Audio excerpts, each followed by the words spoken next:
So now, I know that was exciting, but I am thrilled about what's getting ready to be presented. If you'll recall, earlier this year, before we were quarantined, we talked about creating the college center at Gilbert High School.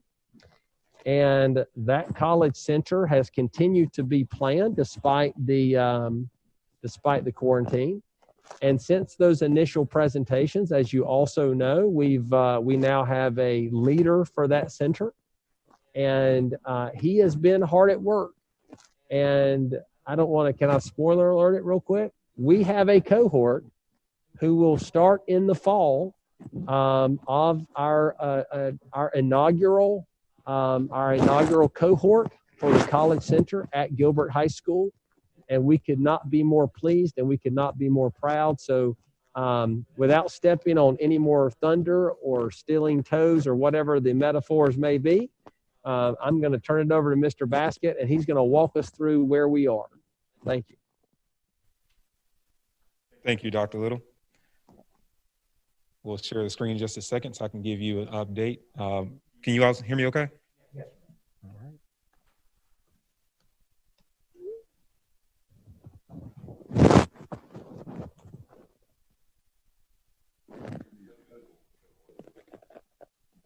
Oh, and even rhymes. Yeah, alliteration. I don't know if they want to be remembered that way, but we'll see if it works.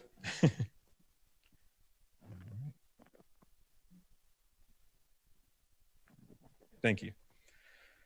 All right. So I'm excited to give you an update today on the work that's been done over the past almost 3 months. I was named in the middle of February, and we've been working since to get everything ready for the 2021 school year.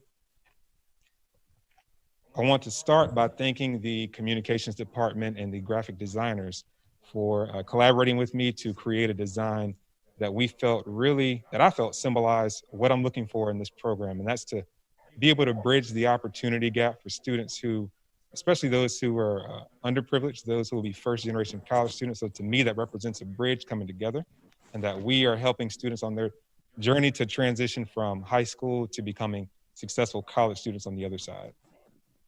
And you'll also see the College Center abbreviated at times as TCC. So I wanted to make sure I made that known as well.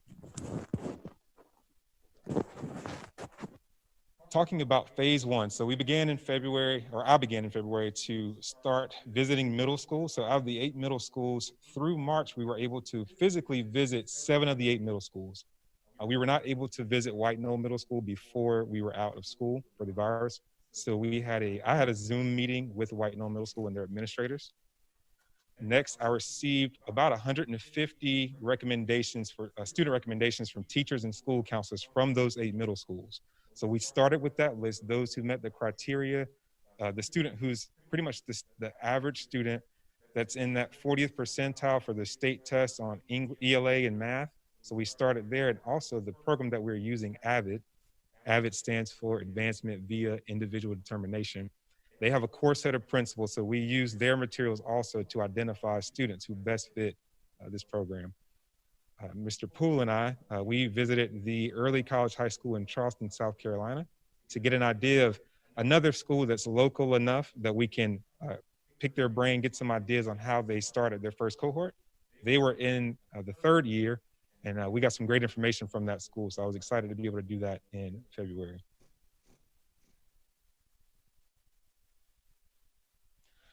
So phase 2, we started recruitment and selection once we got the recommendations from the middle schools. This was as of last week. So you'll note that most of the applications that came in, even though we received 150 recommendations, it has been a challenge to get applications turned in. For one, some students have internet access issues.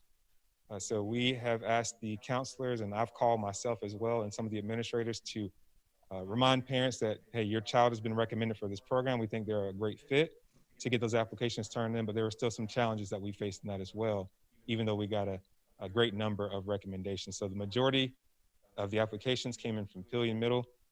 We had a total of 23 as of last week, and I got 1 yesterday, so we have 24 total. We have a capacity this first year of 30 students, so there are still some spots available.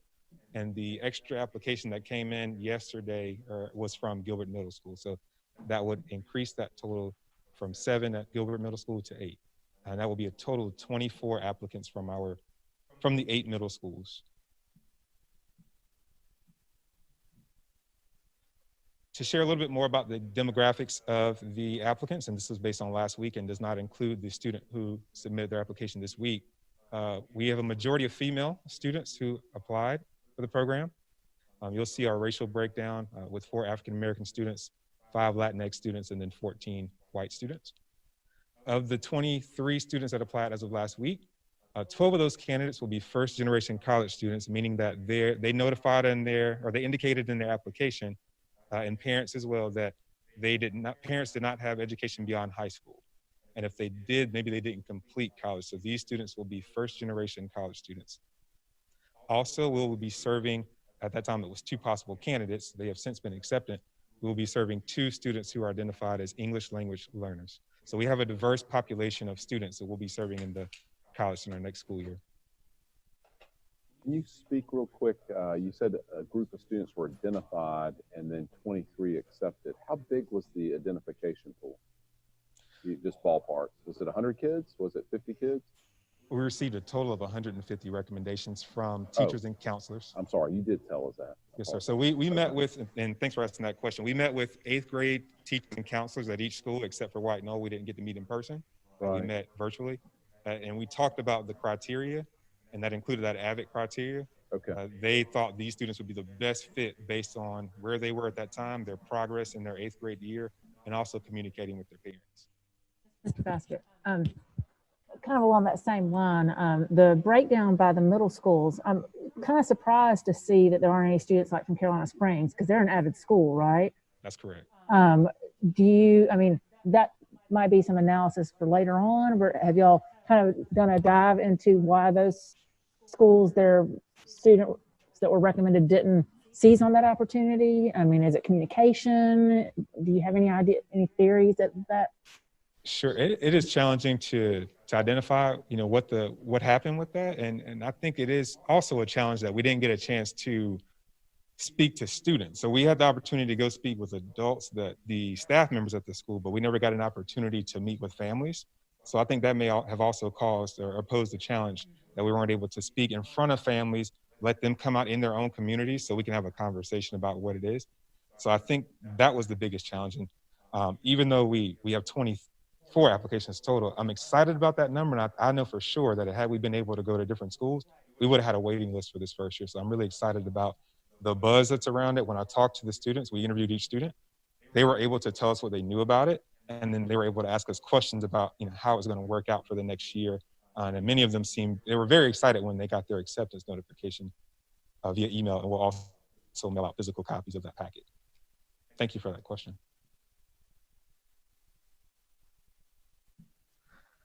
So with students coming from across the district, we do have transportation needs. So we were in the conversations that I've had with Mr. Poole, and I will have with Mr. Caldwell to get more information. We are believing that it will be similar to the centers of study that we have at the other high schools, where students would perhaps go to their home school and then be transported from their home school to Gilbert High School for the center, which is a full day program. Students will be there as students for their full 4-year high school career. And I'll be able to go in individually and let Mr. Caldwell know with Student Services where we'll need specifically transportation. Primarily, the majority will come from Pilgrim Middle School. Of course, students who are at Gilbert Middle School will continue their traditional way of transportation, whether that be bus or car. So in phase 3, as we begin to implement the College Center at Gilbert High School, May through July, we'll be finalizing the 2020-2021 schedule for TCC at Gilbert High School. That will include honors courses, an English 1 honors course that will have to be offered in the summer for those who will need it. Some of the accepted students already have completed that course, so they will not need that this summer. We are working to provide the best opportunity to take that course, and I will communicate with Howard Bissell in virtual learning to make sure we can get that to happen. And then also, we were going to have an onboarding process for accepted students this summer. We will do that virtually just so they get a chance to see each other, to talk to each other, and try to make it as we can't make it as normal as it would have been, but give them an opportunity to at least experience the group coming together before we can again physically. Each of the teachers that will be assisting in the College Center at Gilbert High School will be teachers who are already currently staffed at Gilbert High School. We will not be bringing in any additional staff. And each of those staff members has to go through AVID training in order for us to be a credentialed AVID site. So that will take place virtually this summer as well, instead of in person. And we are getting more details within the next few weeks to get that training underway before the 2020-2021 school year starts. I wanted to share my personal leadership philosophy. I was reading an article and this came up, and this is my reflection of that article that I read, and it states that we are not preparing students for the world that we grew up in. That world is gone. The world they will create doesn't exist yet. And I firmly believe that, and we've seen it in the last 6 weeks with the world that we've never experienced, that the students have endured. Yeah, the students have endured, and the students have been able to respond to adversity and be resilient, be determined, be persistent, even though it's been very challenging. So this first group is going to be very special. They're going to have an experience that no one else can relate to, as far as being involved in going to a new school that you're not even familiar with, and you didn't get to really finish your school year at the school you're leaving as an 8th grader. So we're going to have a great year. I really do believe that. I'm excited about it, and I'm looking forward to the opportunity to change lives. I know that as we help students become prepared for college, starting in 9th grade, they're going to begin with that college mindedness. I know for a fact if they follow on what the expectations and they really fully immerse themselves in that in the experience, that they'll be successful college students once they leave us.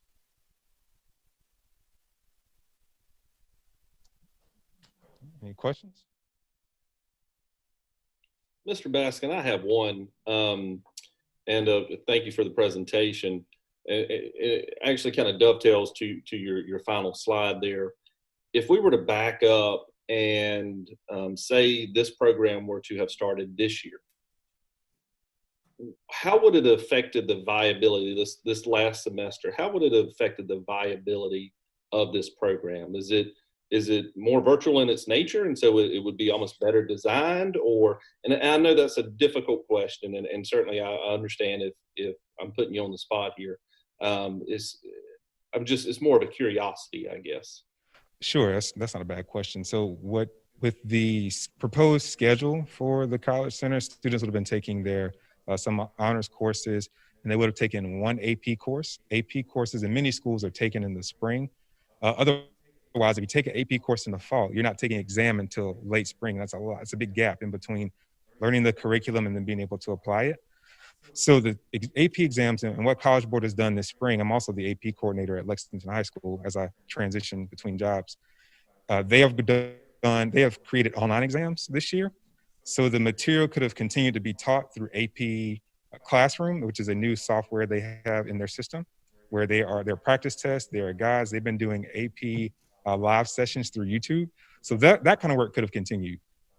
And even the work that, the honors classes could have continued just like they are at the other 5 high schools so far. I don't think that would have been much of a difference, except for the fact they won't be able to experience the curriculum together, especially in that first year of the cohort. Thank you. You're welcome. And then remind me, I know you've provided to us the 4-year curriculum, but they won't start dual eligible classes till their junior year, correct? Yes, sir, that's correct. They will start dual enrollment classes their junior year, and then they will have an AVID elective course that will be a year-long embedded course, AVID 1 through 4, so 1 for each year. And that course will further reinforce the AVID's core principles of writing, inquiry, collaboration, organization, and critical reading. So they'll have that support along with the higher rigor of coursework all year long in each of the 4 years. The other thing which would be interesting is see how hopefully we will have a control cohort that we can compare to. So of the remaining 120 kids that were identified but decided not to participate, to match their assessment scores through this next 4 years would be interesting. Sure. And one thing I'll add is, in speaking to some of the parents in the application that came in this week, the mother, she received the email, but she found it in her trash or her junk mail.